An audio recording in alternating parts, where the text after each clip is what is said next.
Feels good. Let's go, Travis.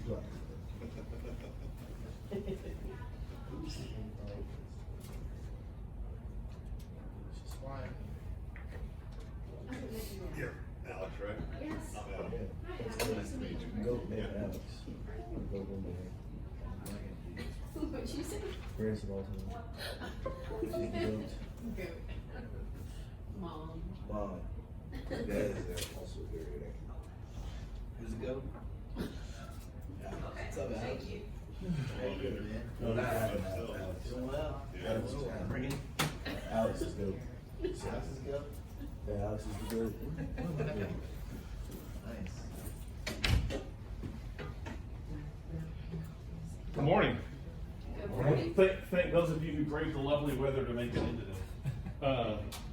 If you guys would go, we're going to take as many breaks as possible, so we're going to close the computers and phones, please. Real quick, I want to introduce our visitor in the back here. This is Winnie Zukowski.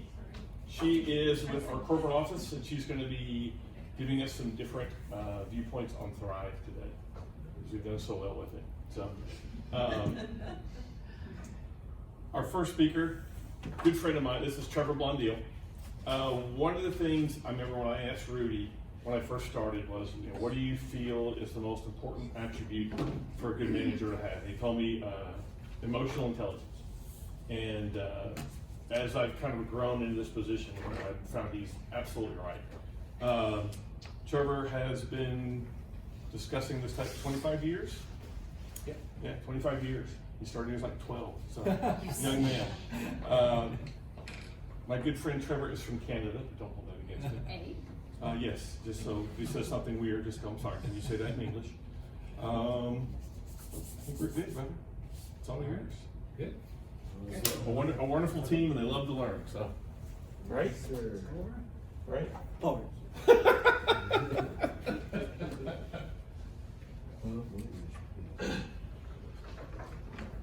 Andy played the Foo Fighters for me this morning, so he knows his audience.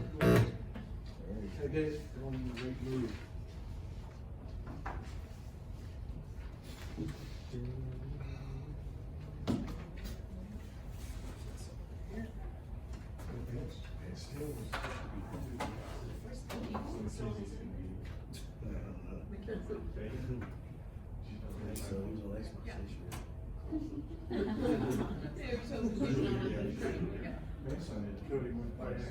Yeah,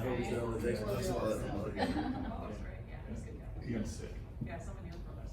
Oh, how you know that he was on. Usually it's like this. He got close up, I just. You like it? Yeah. Your people are liking it? Yeah. Usually it's just. All right, has everybody had a piece of paper on their, in front of them? Yes. Hey guys. Hello. All right, everybody got a piece of paper? Yep. Beautiful. Anybody know much about some emotional intelligence? Any background here? Any thoughts on it? Type of exposure? Read about it online? Yeah. A little bit of everything. Have you had any specific training to that regarding to your trade? Some have. Anybody has? No. Yeah. Good. Okay. So I got an hour and a half here. We're gonna have some fun. Got a couple exercises, and we're gonna get you involved. And I was like I explained to most people, you can read about it. Someone can tell you about it, but you got to experience it. And when you experience it and you feel it, you know it. And then you can take action on it. So we're going to have some fun here. But I want you to think about, right now, the best person you've ever worked for. You know, if you think of that boss or leader, maybe it wasn't a direct report, maybe it was someone in your organization. But they brought the best out in you. You know, you came to work, you weren't driving under the speed limit, dreading to get in there. You know, you were coming in, you were excited, and then, you know, maybe it wasn't your boss, maybe it was a coach or a teacher. Best applied if you can, hopefully you've all had, has everyone had one boss like that? Everyone had somebody? Or someone? And maybe you can just think of someone that inspired you. Everybody got that person in their mind, they can see them, remember how they made you feel? Good. Okay. We're going to go through 6 questions, I'm going to ask you to score them 1 to 5 in each of these questions. So 5 is high, so that means that they would have done this significantly more than others. 4, a little bit more than others. 3, typical. 2 is less than others, and 1 is significantly less than others. 6 questions.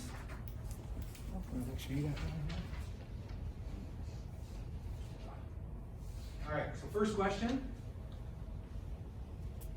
is, demonstrates awareness of their mood and emotions. So, a colleague of mine, we were talking, and they're in front of their customer, some issues. I don't know if you guys have ever experienced that with your customer and have a few issues they want to talk to you about. And it started off negative right off the top from the customer. Wasn't happy. And saying some things that that weren't necessarily appropriate or in their mind, you know, the right things to start that meeting. So it was 2 people in there, and the girl got up and walked out of the room, right in the middle of this. So now you got 1 person against 5. He's like, what's going on? So a few minutes go by, she comes back. They go through it, they get diffused. And after he's like, dude, what happened? Leaving me hanging. And she was like, you know, what they were saying, I could feel how it was making me feel. And I knew that if I stayed, I was going to respond in a way I don't want to respond. So she was really demonstrating awareness of her mood and emotions. Because my grandma always told me, if you get upset, go to the bathroom, run some cold water over your wrists. She did that, she came back. She responded well, they diffused the situation. So think of that great boss, that great person, on a scale of 1 to 5, how well did they demonstrate their awareness of their mood and emotions? Just that awareness. Good? Okay. So this is a big one, right? Always making them feel appreciated. What's the biggest way to make someone feel appreciated? Compliments. Compliments. What else? Like, what makes a compliment really good? In front of other people. In front of other people. So, you know, think of that person. So, were they able to give compliments in front of a group? You know, at the right time. You know, did they do that typically well? Did they do that more than others, or did they do it significantly more than others? Class is 2, 1 is significantly less. Is open and honest about mistakes. So, they happen. It's all in how we respond to them.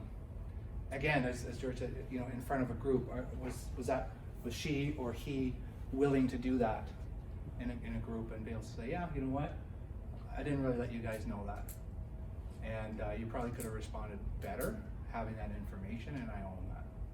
So that person who's able to demonstrate that is going to be significantly more than others. Could be typical, could be more, could be a little bit less. Next one is makes ethical decisions. Pretty self-explanatory, but you know, if nobody's watching, customer's not going to find out, maybe your colleagues aren't going to find out, are you going to make a different decision if nobody's watching, or are you just consistently, you know, these are my values, and this is how I make decisions, and you know, you learn a person. So same thing on a scale of 1 to 5. Manages their emotions effectively in difficult situation. So when the customer comes out and says, this product sucks, what's going on? Like how did that person respond to that situation? Scale 1 to 5. It's easy to have emotional control when there's no pressure, right? It's always, you see people's ability, not under comfortable circumstances. Hey, this morning, got some music, talking vacation, meeting new people. But when the pressure's on, you're gonna see things a little bit differently. So on a scale of 1 to 5, how did that person do that? And the other one is recognizes others' hard work and achievements. So again, able to say that in front of others, give others credit for the success. They and Jim Collins' Good to Great. Studied, maybe people read that book. It's a little bit older now, but you know, a great old. It's one that's going to stick around because he did a bunch of studies on corporations that did well, and they studied CEOs of larger companies. And the ones that sustained longer, the CEOs, they tracked how many times they said the word "I." And he just took all that data and put it together, and there was just like this huge correlation from the CEOs that attributed their team's success or the I success. And that really drove the success of the companies, and through his years of research was able to prove that. Okay, so total of those scores should be a score between 6 and 30. I just want to take a second and, you know, I always like to quote Maya Angelou. You know, we would never remember. We don't always remember what people said, and we don't always remember, you know, what it was about. But they remember how you made me feel. And I know that feeling when I worked with that person. How did this person make you feel? I want you to just write down some words of when you think about that person and you were around them, what were the feelings that you experienced?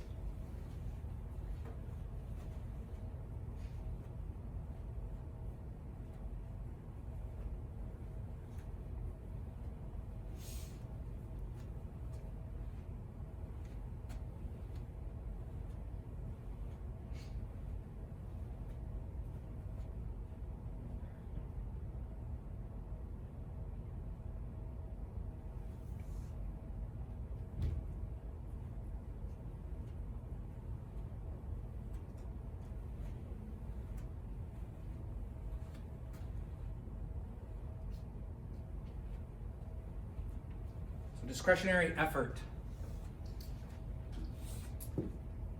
Use that term much? Discretionary effort, you hear that? Defined as a level of effort people could give if they wanted to, but above and beyond the minimum required. So I want you to think about this person, like a lot of us are just geared a certain way, right? We have certain values, we just have a certain hardwiring.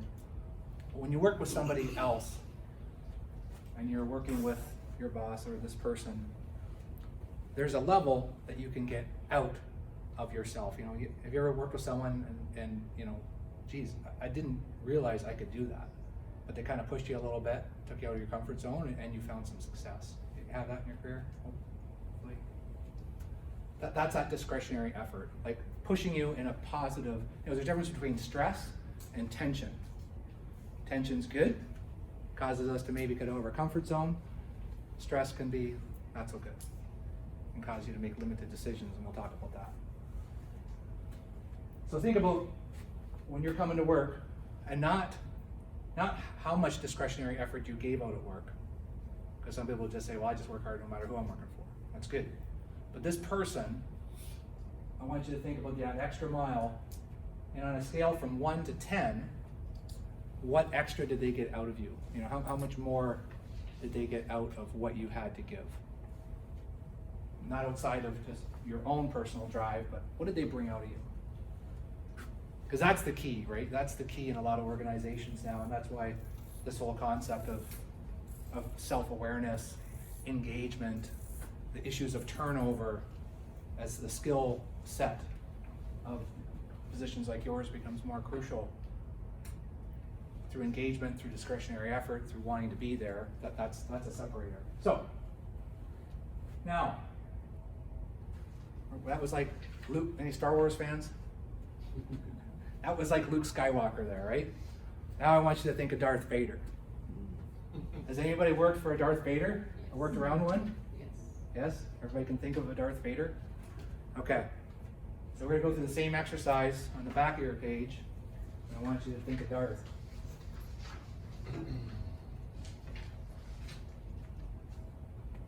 So how well did this person demonstrate their awareness of their moods and emotions?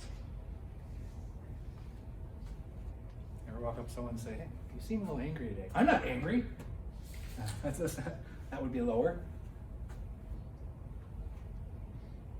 As opposed to, hey, yeah, dog kept me up all night, didn't get any sleep. I'm a little off. Good to know. Demonstrates that Awareness. Making others feel appreciated, scale 1 to 5. How did that person make you feel appreciated? Open and honest about mistakes.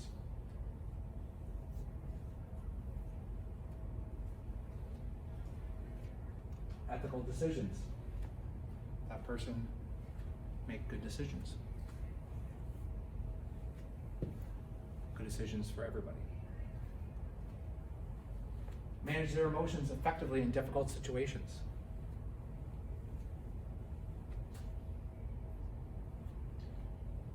And were they able to keep cool when the pressure was on? And then recognizes others' hard work and achievements. 1 to 5. Okay, we total those up.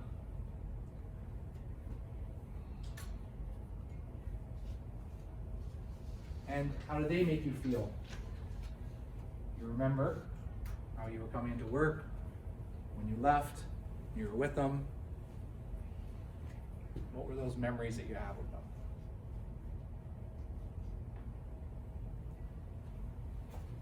Take a few moments and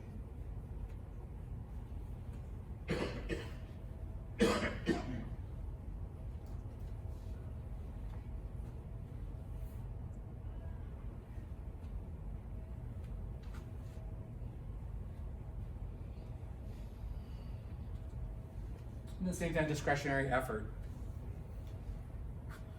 So what was that person able to get out of you? What was in it for you that you thought, you know what?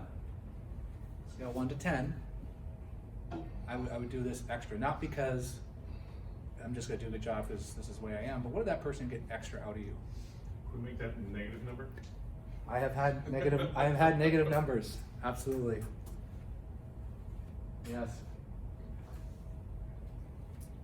Yeah, you know, if you're on social media, you know, there's so many of the same quotes, right? That people leave the company because of the direct report, right? 75%, I think. People don't leave because of companies. People leave because of people. Yeah, yeah.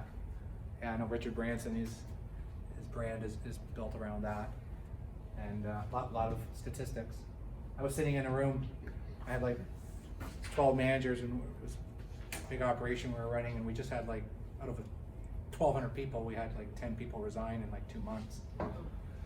We went around the table and convinced ourselves that, yeah, it was pretty much for money.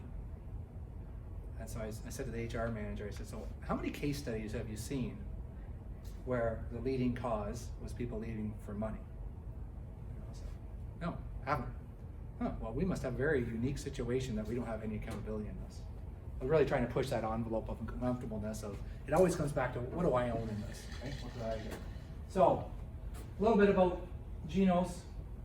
So there's, first of all, this started in about 1990, the talk started more. And then Daniel Goleman put it on the map of the world, really. He's the one that, he didn't find it, but he really put it on the map. He really put it into a context that people could start using, and that just really evolved. And still to this day, he's like one of the godfathers of emotional intelligence. Does a lot of keynote speaking on that. And so I just came back from a 3.5-day conference. We had 17 different countries, 75 different people, all studies on emotional intelligence. And the whole theme of the workshop was artificial intelligence to emotional intelligence, right? And you guys hear much about the artificial intelligence, and you know, they're saying now it's not artificial, it's real, and it's going to keep moving. But the reality is that from our standpoint, we don't really look at that there's going to be less jobs. Just jobs are going to evolve. Like even within 5 years, I think Sesame, you guys doing an expense report, basically saying within 5 years, a lot of people won't even be doing those. You know, that's just going to evolve into that different type of automation.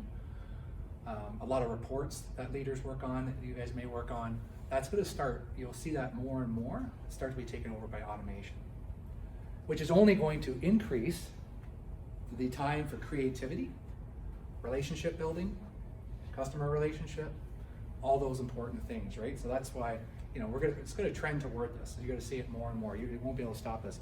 My only concern, which is why I'm so passionate, and George knows because I talk about this a lot, it's just, yeah, it's important. It's important in how we show up as individuals, at work, at home, and everything, and this can change your life and your business.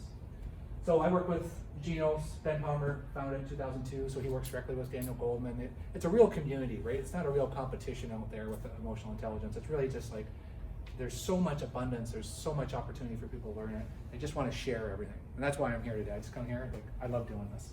Woke up this morning, I was excited. It's like, yeah, get the opportunity to come here and meet some new people and talk about my most passionate topic ever. So yeah, there's a lot of different companies that Gino's has worked with over the last, since 2002. And a lot of data, so very, very much data driven. It's not about, soft puppies feeling good and, the emotional intelligence. I always get a few smiles. I usually don't even use that word very much because sometimes it has a negative connotation for people. I think, oh, it's just all that soft stuff. So we're going to go through. By the time we're done here, you're going to see it differently.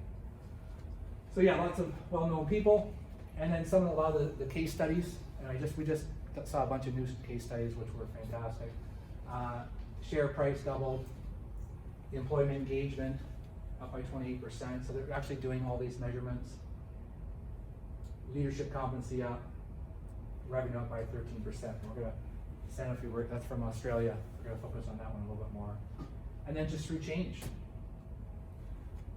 So this Sanofi Aventis. So when I was in Hawaii a couple weeks ago, the woman that worked for this company and did this study in partnership with Gino was there and presented out. She went to another company and is doing the same thing, getting the same results. And it's pharmaceutical sales. And that's her core. So her partnership, she's really amazing. So what she did here, so it's really cool because I had this study before, but now I got to meet her and hear it from her words. And basically they said to their sales force, they offered this training, but it wasn't mandatory. So they basically just sent it out to all the sales force and they went through a year-long training through emotional intelligence. And in these last few months here, you can see in the blue, the ones that were trained in emotional intelligence and the ones that got the regular training and just, they'd still be here at this, but they didn't follow that specific training. So the ones that really got engaged in it, it's dollars, right? It's big dollars, which, outperform their peers by 12%. You know what a 1 or 2% can gain? 12%. So the fact that we're collecting more and more data, it's a lot less about, geez, it just feels good. Well, it does feel good. That's why I like doing it. It's fun working on it because you can see people become more aware. It's good. So let's look at some of the results here. So for your great boss,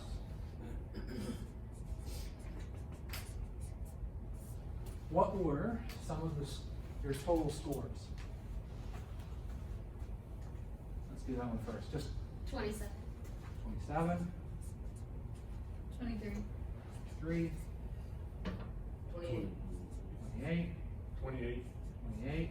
27. 27. 25. 5.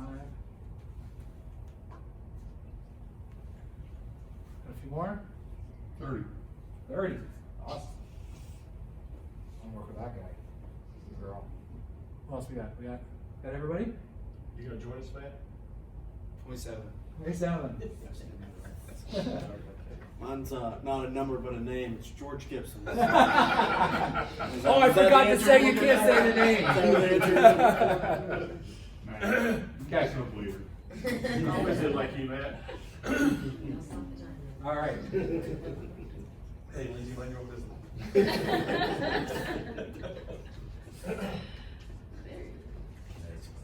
Okay, how about for the difficult? Low scores. 11. 11, 8. 12, 8, 10. 11. 10, 5. 5. Job, Hey, we're little sitting right here. Come on. 14. There's 6 categories. How do you Can you get a 5? Somebody got 0. Good point. Wow. So bad. So bad. I guess I got a negative in one of them. Jesus. What else we got? I got a few. I got to have a couple more. No? 11. 11. Okay. So on average here, we got around 10. Never mind. on average? But I could be a girl. Okay. Let's talk about some of the feelings. So again, just kind of say what were some of the feeling words that you can remember about that great boss? Appreciated.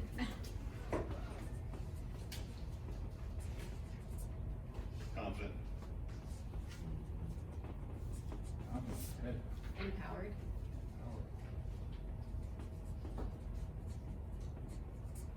And interest in me. Interest in me. Nice. Those are an HR issue. Challenge. Challenge. Dedicated. Motivated. Motivated, yes. Dedicated. Team. Part of a team. Part of a team.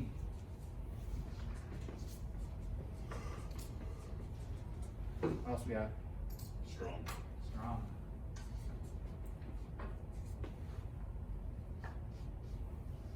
Anything else? Appreciated, confident, empowered, interested in me, challenged, motivated, dedicated, part of a team, strong. Good?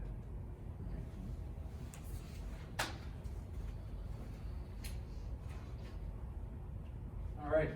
How did the difficult one make us feel? Motivated. Confused? Interested. Unappreciated. Not feeling good about myself. Like I couldn't do anything right. Right.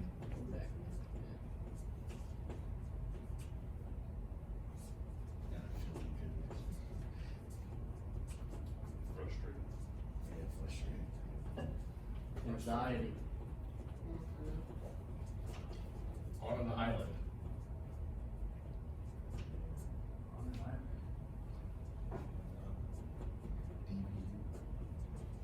I missed another there. I was reading these through. Confused, angry, depressed, not feeling good, can't do anything right, frustrated, anxiety on an island. I know I missed some there, so what did I miss there?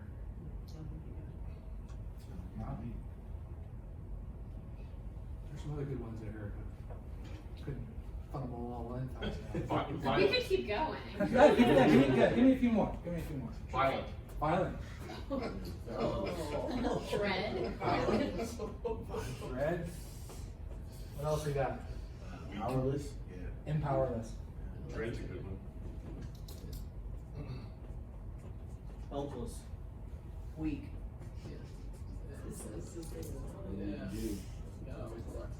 Bully.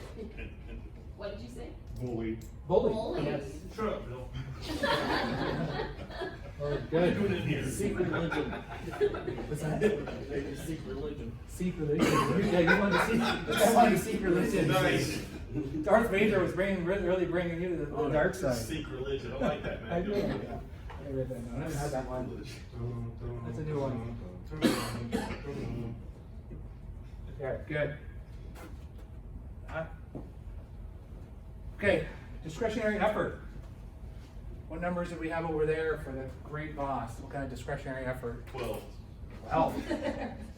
Awesome. 9. 9. 9. 11. 11. Discretionary effort is a good boss. And we got some great, you guys have worked with some great people. And then they came here. What else we got? 10. Maybe a couple more. A couple people have it. 8. All right. Okay, so we're definitely around that 9 mark there. Here we're looking probably, it's probably 20, like 27 there. Okay. Discretionary effort for the difficult boss. What do we got? 0. 0. 2. 2. 1. 1. I'm 4. 4. 5. 5. 2. 2. 5. 5.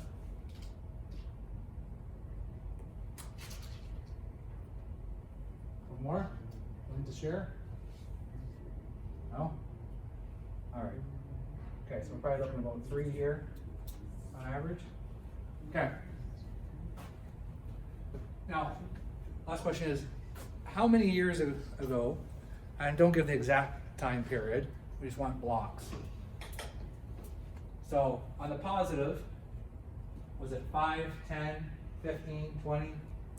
Some of you aren't that old here, I don't think, but for some of us, what? How many years ago approximately was it?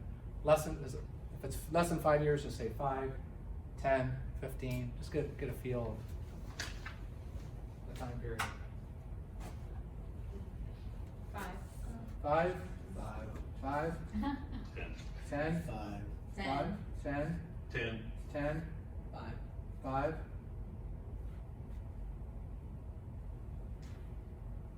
Not everybody's answering here.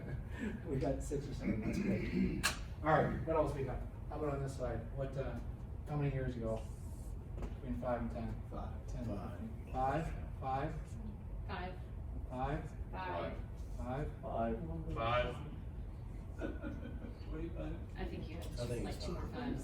5s. Okay, so What is it? I think I figured out the average on Why this is it one. already 5 years ago? So a This lot. one might be difficult to figure out the average. Yeah, That's the count. this is good. I like this type of math. I was gonna say, unless I'm counting professors, it's good. Everybody was 5. Jamar was in preschool, but.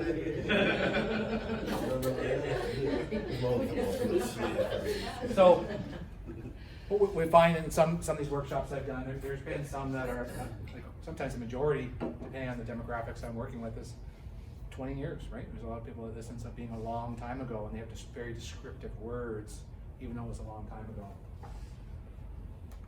So, right now, we could stop right now, and you kind of know 6 observable behaviors of emotional intelligence. Can everybody feel that? Feel what strong emotional intelligence is to weak? So, we could stop right here with that. But there's a whole science around it.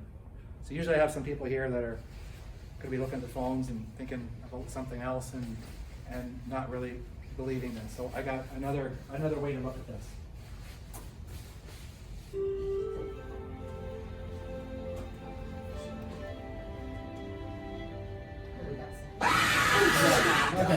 Good work. Oh. You see, it just wouldn't be near as good without the sound, right? Okay, so right now, so your amygdala's part of your brain. If you took like two markers on the right side, you kind of put one through your eye, one through your ear, you hit your amygdala. So your amygdala takes in all your emotions. Yeah. Alex didn't get it. It's okay. It's okay. So that is what triggers our emotions, right? So before we're even able to respond, like consciously, to think of a response, our body responds before that. You don't have time to process, oh, that's just a zombie commercial. It's just your body does that. That's the fight, the fight or flight. So we're going to show a little video on that. But basically, it drives us to understand that, hey, we need to be self-aware because our body's going to do things and how we respond. And we always want to make the choice in how we respond and when we show up.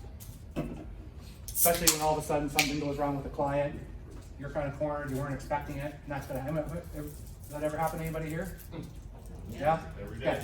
Okay. All right, so good. So that's what we're going to talk about. Because the whole purpose is that you walk out with something.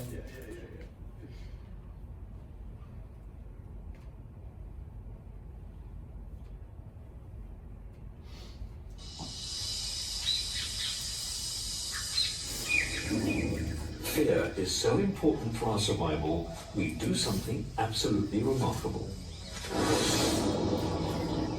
Our bodies begin to react to a threat before we're even consciously aware of what the threat might be. Because when we're faced with danger, milliseconds count.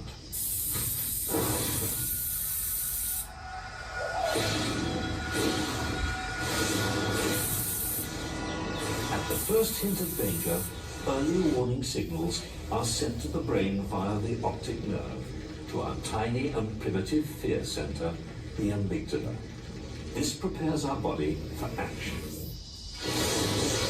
Next, nerve pulses are fired down the spinal cord to the adrenal glands near our kidneys.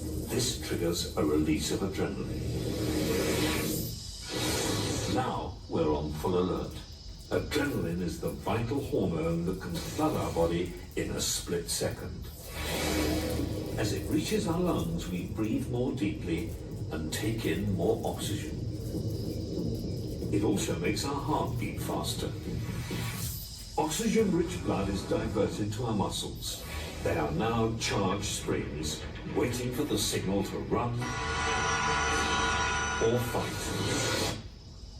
All this before our conscious mind has even registered a threat.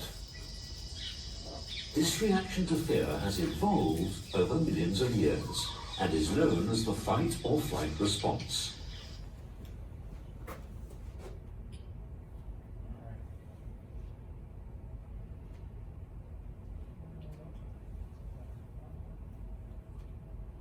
What do you think? Make sense?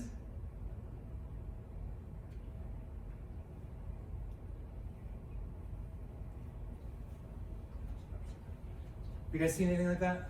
The fight or flight? So you can imagine like that cortisol, right? It shoots through our veins, it protects us, but it also drives stress because when that happens, all the things that in our bodies that prevent, you ever get like sick out of the blue, but you were going through, it was really busy, really stressful about the time you got sick? And that's tied directly to your body's immune system. Because what happens is your body's protecting you, right? You're under all that stress, you gotta react, so it keeps you going in those stressful situations. But sometimes, I had one client that I worked with, and repeatedly he was getting sick about every 3 months. And it was just like he was under so much stress constantly, eventually the body takes over and just shuts you down. And that's part of kind of what happens here through our emotions. And what we're gonna talk about is like how it opens up your thinking versus closes your thinking. So, we'll go through that.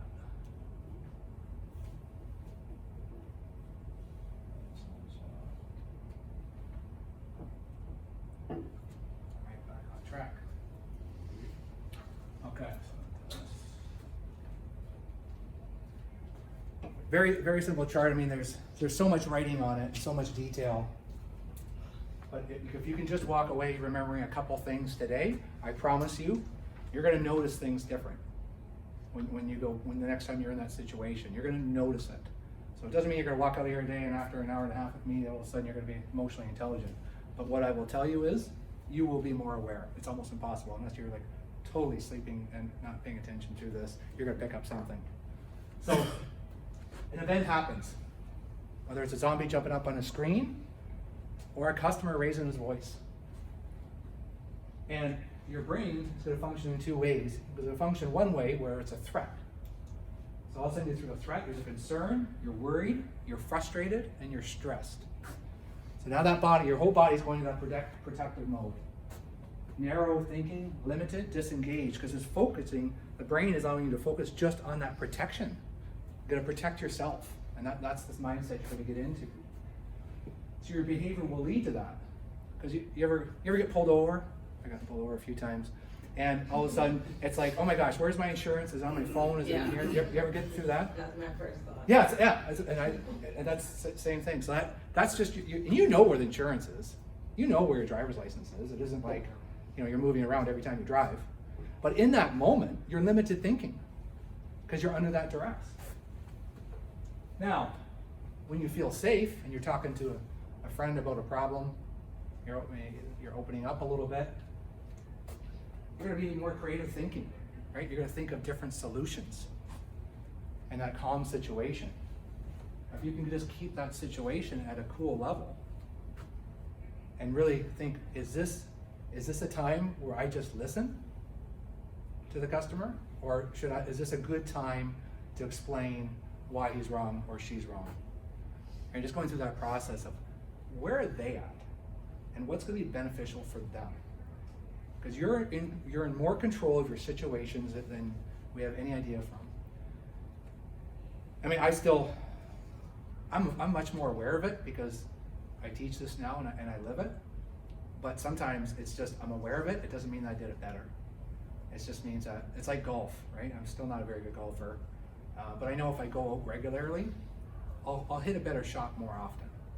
I'm never gonna be a par golfer, but I can hit that shot maybe 8 or 9 times out of 20 instead of 5 or 6. And that's really what emotional intelligence is about. It's about just, if I can just respond better, be more aware, it'll eventually come. But it's a practice. It's like anything else. It's like going to the gym.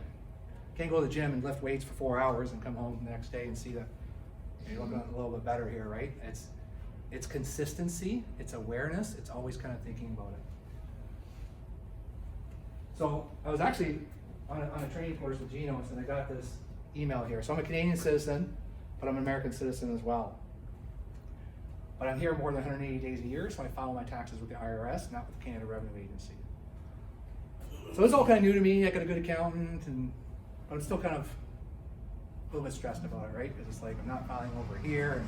And I get this email, and I have a routine in the morning. I meditate a little bit with the Headspace app. I do a little bit of journaling, and then I work out. And then I eat something healthy, get showered, and that's how I start my day. And then I start on something that's intentional, that's important. So then I'm at the hotel, so I use my phone as an alarm. And somehow when I hit the alarm, my emails came up. I try not to read my emails in the morning. I read this, and it's like, it's a new mail from Canada Revenue Agency for Trevor Blondeel in my business account, which may require your attention. I could feel my back tense up. All of a sudden, my blood gets a little, oh my gosh, what do they call it? What could this, oh my gosh, I should have probably filed there too, or what's this gonna cost me? All these, I'm creating the story. Everybody, Brene Brown, anybody follow Brene Brown at all? You know Brene Brown? She did a Netflix special. She talks about a lot of things, but one of the things that I really gravitate to is the story we make up, right? A lot of our stress comes from something that's never even happened yet. You get fixated, and that's what's happening to me. So it's like, okay, I'm going through this. I'm not going to open this. So I went through my routine, kind of calm myself down. It's whatever. It's a good deal with it. So every quarter I have to pay this, submit taxes for HST, Harmonized Sales Tax, Canadian stuff. And I overpaid by 47 cents. I underpaid by 47 cents, and they were just going to delete that because it's under $1. So all that over this 47-cent email thing. But the difference, at least I was able to get that cortisol. I know it's there. I was able to respond a little bit differently, right? I didn't shake my whole day. So World Economic Forum, everybody hear any studies on them? World Economic Forum? So basically it's obviously a worldwide group which do studies every year. It's a nonprofit group, and it's to help us as a world understand where things going. So this was done in 2015. Now we're right around the corner, so it's going to be done again next year. So 5 years ago, they predicted in 2020 that emotional intelligence would be number 6 on the 10 most needed skills across the world.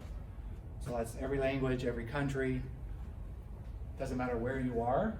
And that is based on this artificial intelligence, where that's going, emotional intelligence.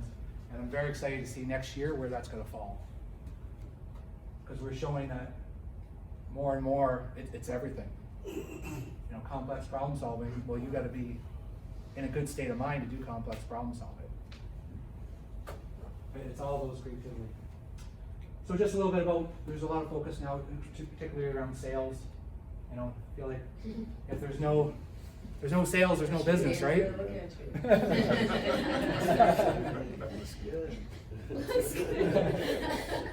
So we invest in these superheroes because there's no sales, there's no sense to manufacture or do whatever else.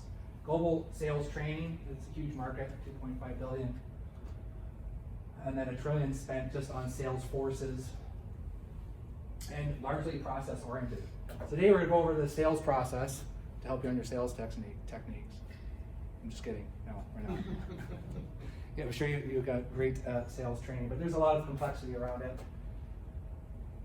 So you have all this, and yet, through the studies, there's a very wide difference in sales performance, and they break down the gap. And 32% are less than average, 32% are more than the average performer. Basically, just simple. There's a 64% gap. Like, that's a big gap. So everyone can use the same process, right? There's tons of sales techniques. Everybody can use different processes. And what's the difference in that gap? So Daniel Goleman wrote his original book. That was in 1995. Just reissued it, just reading it again. It's a little tough to read, I'll be honest with you. I can recommend other stuff because his is more scientific. But here he kind of went back to, he really focused this book more on sales.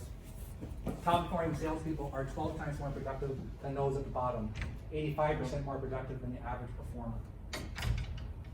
So, just again, all these different studies that they do, and you know, and the surveys around trustworthy, you know, for Number one. Lobbyist, politician, car salesman. yeah. So Aren't they the same thing? Dentist is number 5. these are the people that we consider to be trustworthy A in the salesperson. field. Stockbroker. Yeah. So Pretty low, guys. Salespeople. 90%. there is, and that's perception, because perception becomes truth. Yep. So it's our job to change that perception, right? And how do we do that? How do you guys do that? Building relationships. Building relationships. There's one word that I saw when I studied your company a little bit online that was recurring. Culture. Culture was there. What part of culture? Starts with a T. Team? No? Anybody else? It was the most recurring word I saw that I picked up on your website when I researched, you know, who are you, what are your values, what's your mission, those types of things. Trust. Trust. Trust was a big theme through your portfolio for someone that doesn't know your company. And that jumps out. This one. Send pictures, Maddie. This one's just kind of funny. This is a little more sales training.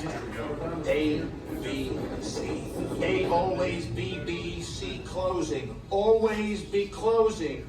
Always be closing. AIDA, attention, interest, decision, action. Attention, do I have your attention? Interest, are you interested? I know you are, because it's fuck or walk. You close or you hit the bricks. Decision, have you made your decision for Christ? An action. AIDA, get out there. You got the prospects coming in. You think they came in to get out of the rain? A guy don't walk on the lot lest he wants to buy. They're sitting out there waiting to give you their money. Are you going to take it? Are you bad enough to take it? Get mad! You know what it takes to sell real estate? It takes brass balls to sell real estate.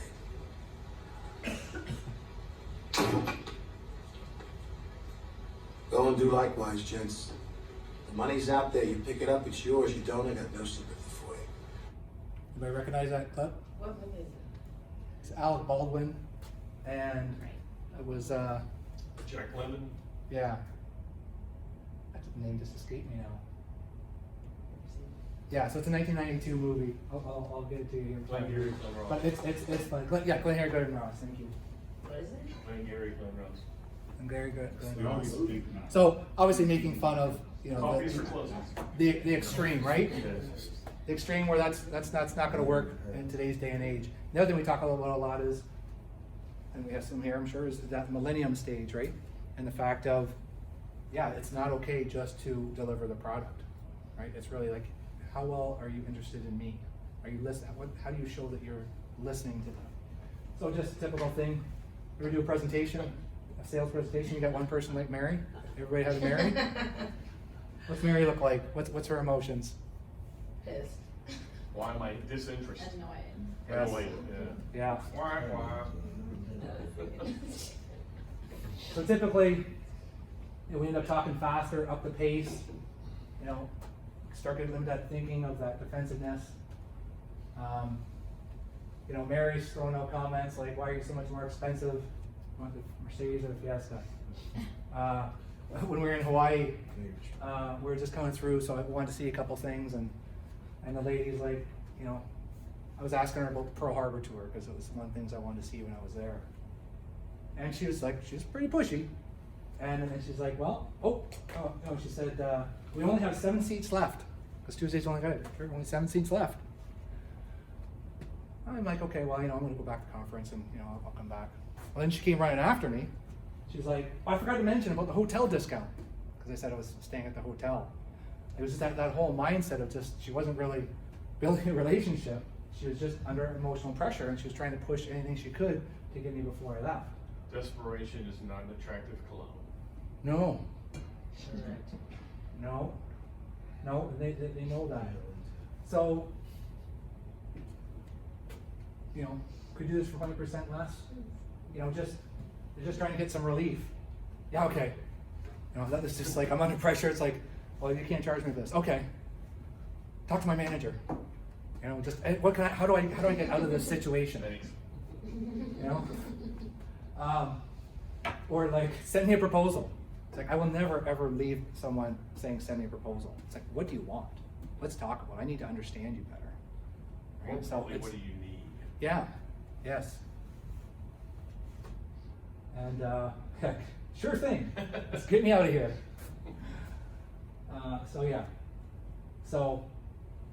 Whereas, Mary, I appreciate you taking the time to meet. I'm seeing that you're not going the direction that we should be. Where do you want to see us go from here? Just stop the situation. Right? Just realize that, hey, she's not engaged. Let's just figure it out. And you can trigger your prospect, right? Like, if he comes upset, and you're going to go to the Alec Baldwin, philosophies there, and the customer's already upset, you're just going to feed that fire, and it's just going to, I always say, are we bringing water to the fire or gas? Because you got a choice.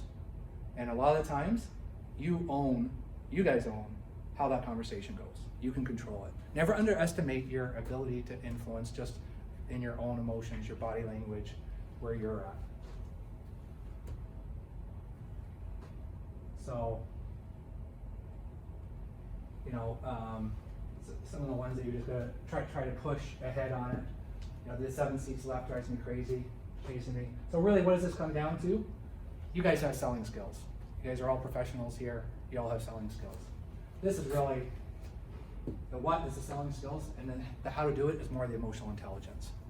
So that's why it's a very separate engine. Like, think about a different car, a different engine. The emotional intelligence side is just basically more of how to process those selling skills. And that's what we kind of take out of here today. So basically, working with the emotional brain, both yours and the prospects. So you're constantly trying to gauge them, gauge yourself, and just be aware, recognizing those emotions, and understanding what triggers or events possible to go awry. Understanding the impact of that emotion on yourself and others. So kind of that same theme. And then adjusting your response to the trigger. So you have to deal with it on that situation. You're going to be alone with that client. And what's the practice? What's the awareness? So even if you didn't handle it the best you could have handled it, can you afterwards walk through that and find out where your trigger point was? Where could you have done different? So the way you show up determines the way people feel. When you walk, everybody has somebody they know that, you walk in the room, they walk in the room, and all of a sudden, it's just like, oh, the room just kind of seems, that person's just kind of a downer. Everybody have anybody like that? Any friends come to a party and it's like, oh man, here he comes, here she comes. And all of a sudden it just changes the mood of the room. And then you have other people, where she's bouncing and she comes in the room and all of a sudden the lights got brighter. Nobody changed the lights, but that room got brighter. So, so you agree, you can change the lighting of the room with your emotion. You think of that person? The way they feel determines the extent to which you can engage. So now all of a sudden you're engaging in that relationship. You're making them feel comfortable. The lights are brighter. I'm going to tell you and be more transparent. Because the more transparent we can both be, we can get to that root cause and we can just figure it out. We'll figure it out together. That pretty much impacts everything. Everything. No matter what, you can have the best sales process, you can have the best clients, the best products. If you're not thinking about this and you're not engaging this, you are not going to stay in business in sales.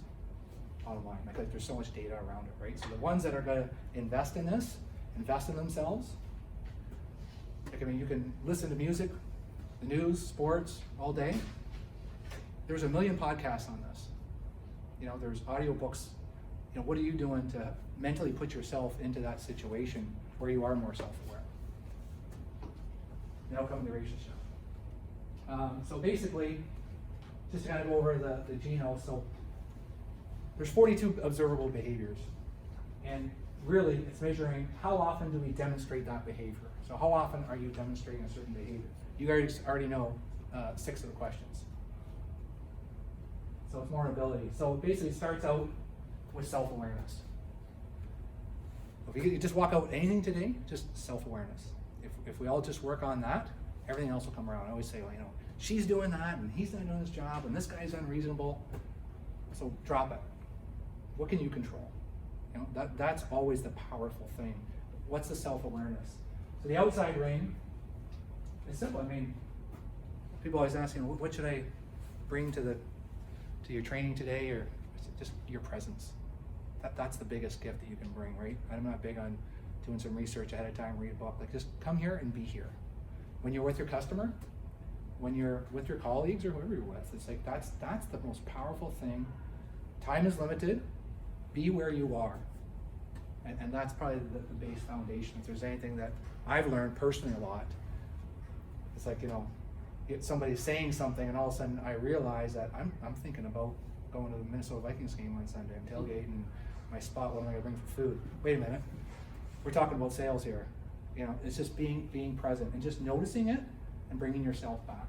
Because then you can really pick up on what's the question that they want us to ask them. Being present. No one's disconnected. If you're not there, you're not there. You're not going to hear what they're saying. If you're just waiting for them to get done talking so you can talk, that's the foundation. So that's where that question came from. There's 6 main elements to it. Again, there's about 6 different registered emotional intelligence, I guess, assessments out there. This is the one that we use because ours is really based on results, but awareness of others. So those are the 2 big ones. Empathetic, a lot of talk around empathy. Brene Brown has some great content on that. Like, really, what's the difference between empathy and sympathy? Like the term? Yeah. Empathy is when sympathy is when you feel bad for someone else. Empathy is when you feel like you actually feel and you can relate. Oh, she's good. That's exactly it. That's exactly it. And I can say 5 years ago, for me personally, one of my favorite things to say was, well, at least you're not sick.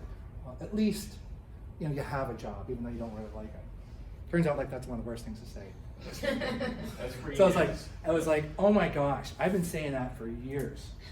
And you feel very foolish once it really gets explained to you, like, dude, that's not a good thing to say. That doesn't make the person feel any better. So she has a great video on that. And then she really kind of goes into that a lot. So that's very, very powerful, right? If you can be with your client when they have a problem and they feel that you're with you, not with you in the fact of, hey, I'm jumping away from my own company and I'm not going to, I'm going to throw someone underneath the bus. Not that kind of with. Just kind of with of, hey, I feel how frustrating it is not to have that not work. And this is not right. And I can imagine how embarrassing that was in front of your own client. And yeah, we own this. We got to work through this. That's one of the quickest ways to diffuse a situation too, is by showing, you know what, doctor, I completely agree. I'd be frustrated as well. Now let's see what we can do to fix it. Yeah. Yeah. Yeah, and I would say that the less you say, sometimes is the best. Because you do that, you get someone, you just leave a little bit of silence in the room, they'll talk. But you got to stop talking first. It's one of those questions. Authenticity, a lot of talk about that now. And yeah, nobody wants a phony, right? Just show up as you are. Trying to be like anybody else is a complete waste of who you are. That's Jen Sincero. Another favorite of mine. You Are a Badass. Anybody hear that book? No, but I like that. Yeah, she's fantastic. She really explains it in a different way. Untrustworthy. That's the exact opposite of everything that's in your company.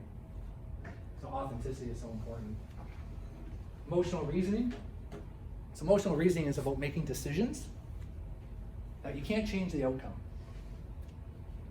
but you can be more aware of maybe how you communicate that. So, if something's going to be late, it's going to be late. So you either can send an email and just say, hey, it's going to be late, or maybe you want to stop by and see someone in person and maybe kind of explain that in a little more detail and kind of talk through that. It's just having that emotional reasoning is, I can't change the outcome, and I think in different ways. Limited is like, hey, not my Sorry. fault. Yeah. I'm just gonna send the email. Dude over there is the one that had it late, so I'm just sending the email. And I don't really own it.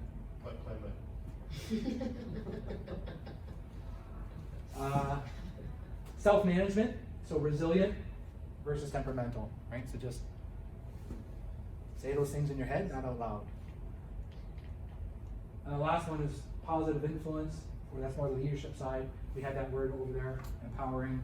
Over here we had empowered, motivated. It's kind of that same thing. So this is a lot of information in a short period of time.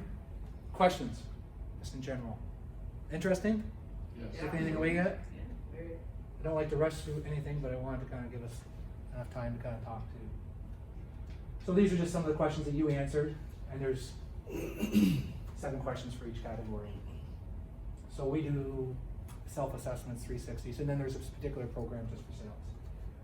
Inspiring performance sales. So that's just those ones. One quick case study here.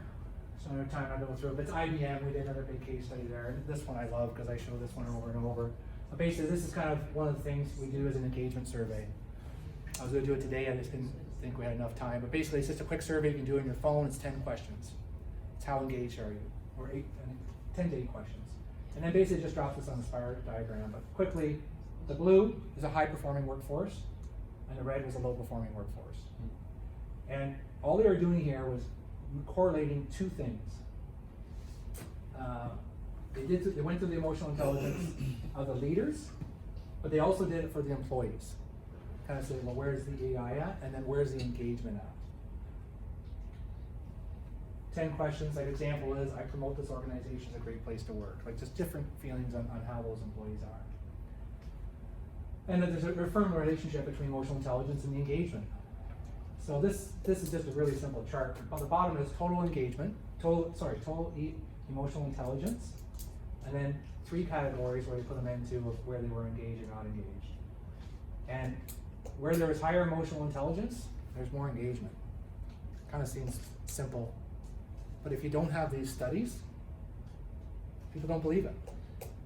And I work a lot of manufacturing, all based on results. And yeah, we need the data because there's a lot of companies that are going to miss out because you're not talking about it. Does higher engagement also lead to higher performance? Yeah, I don't know if they got where the performance was, but yes, there are different studies, absolutely. Tons of different studies, and there's just more and more coming out. And even myself personally, I've got a small client I'm working with right now, and I just started working with them, so the first thing I did was measure the engagement. And then we're gonna measure again in 6 months, and then we're gonna measure it to the results, and we're gonna measure it to the safety. And you gotta tile it in, you gotta measure it. What gets measured gets done.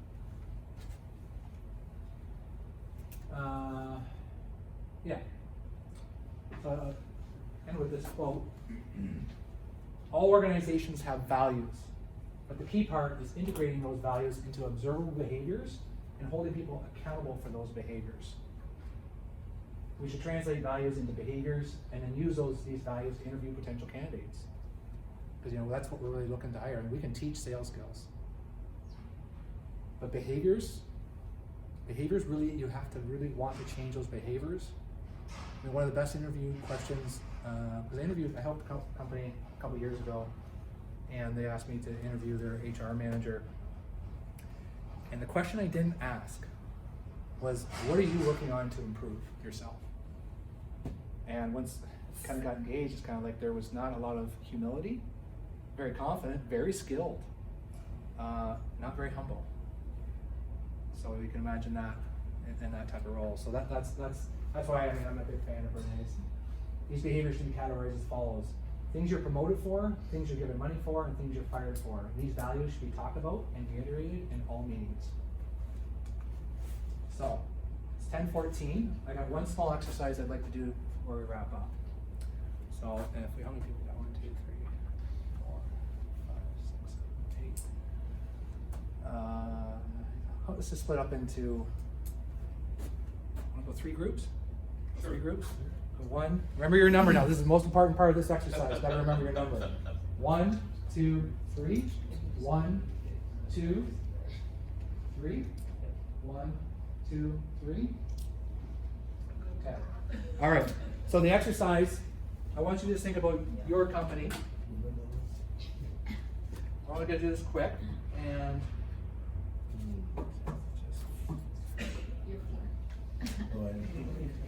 it's gonna take 3 of those categories. We're gonna give you, each group's gonna get 1. There's 3 categories, and each of these categories have the observable behaviors. 7 observable behaviors. If there's one that your company should be measuring and focusing on, one that maybe you should talk about next month, out of those 7, what's the one behavior that you should be asking each other, are we demonstrating this? Okay, who's got self-awareness? We do. Okay, let's start with that. Alright, who's gonna explain to everybody, get everybody's attention here? Well, we picked this one because it says responds effectively to feedback provided to them. Which, we picked this one because of the fact that it could be positive or negative in how you respond. So you could either respond in a positive way, that it helps you give the feedback to your customer, or if you did respond in a negative way, or you could respond to a negative response to you in saying, let me see what I can do to improve myself over that. So it's kind of the self-awareness. They both can make you better, basically. Good questions. You guys agree? You're on board? Okay, good job. Thank you. All right, who's got self-management? We do. Okay. So we went with quickly adapts to new circumstances. And the reason we went with that one, it kind of just basically lets you have the ability to pivot in certain situations. Because we were stuck between this one and learns from their mistakes. But it was like almost as if one was reactive and one was proactive. So we kind of went with this one just because it gives you the ability to still, if someone's having an emotional circumstance in front of you, you can immediately pivot to try to diffuse the situation. If it's something that's coming up, you can just always have an opportunity to, fix the situation before it becomes a bigger situation. So it's kind of like gasoline versus the Yeah. fire. So we went with that. Yeah, very, very good insight. Yeah. Very good gasoline, Good job. Good. You guys can come up with some good stuff in less than 5 minutes. Okay, thank you very much. Good job. All right, last one's awareness of others. We chose balances achieving results with others' needs. Very similar to another one in this deck, but basically we picked this one because it's important as a company to focus on results, on what we want to achieve as a company. However, that has to be balanced with what we need as salespeople, but beyond that, what our offices need. So it's like fitting a square peg in a round hole. Sometimes it's just not going to fit. Yeah. So it's trying to figure out what you can do to balance this. Thanks. Okay, good. Good job. Okay, good. You guys got it. Good. An hour and a half was it? So how could you use these? What forum could you use these behaviors? It's great, good time this morning with you guys.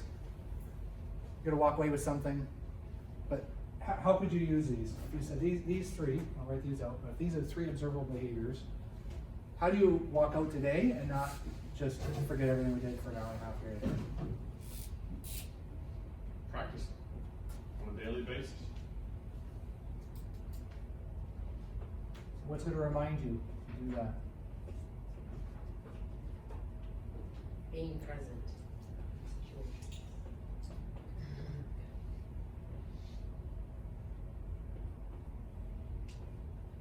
You think that's gonna work? When you run into a situation, then you might think twice of how you're going to respond.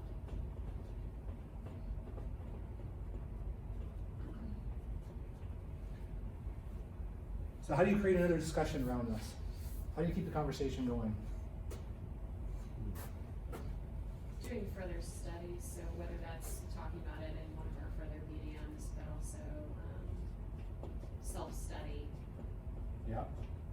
on emotional intelligence. Renee Brown. So who's watching Netflix special from Renee Brown? No, but I want to now that you said that. What's it called? It's only one, it's about an hour and 15 minutes, so I got this Google Brene Brown, it'll come up. Watch it with a friend or a spouse.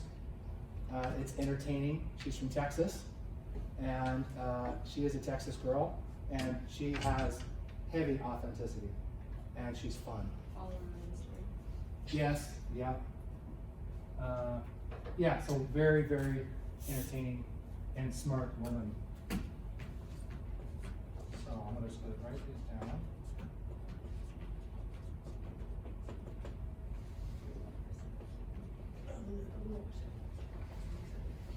Okay, so we got self-awareness, you can responds effectively to feedback provided to them.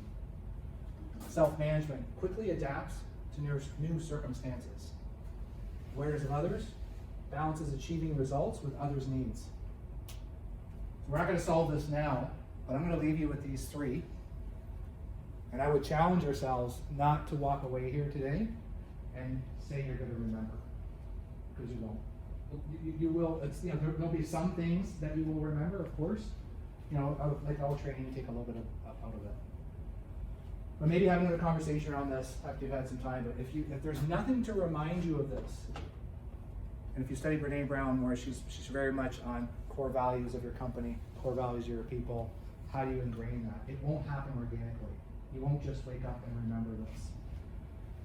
So, you know, for example, one of the clients I worked with a few months ago, they have these types of meetings once a week, and they just go over one of these once a week and have people just talk. Hey, anybody have a situation this week that they can talk about how they respond effectively to feedback provided to them? Because I can tell you, if you're sitting here next month and nobody's giving each other feedback, or you haven't asked for it, then me coming in today was not really a good time spent. And all I ask in return from you guys today is that you do something with this. Some type of structure, something that as a group you can hold each other accountable to. Quickly adapts to new circumstances. Hey, anybody have new circumstances this week? Anybody have to adapt? How was it? And it doesn't mean that, hey, I did great on it. It's just being aware of, you know what, something new did happen.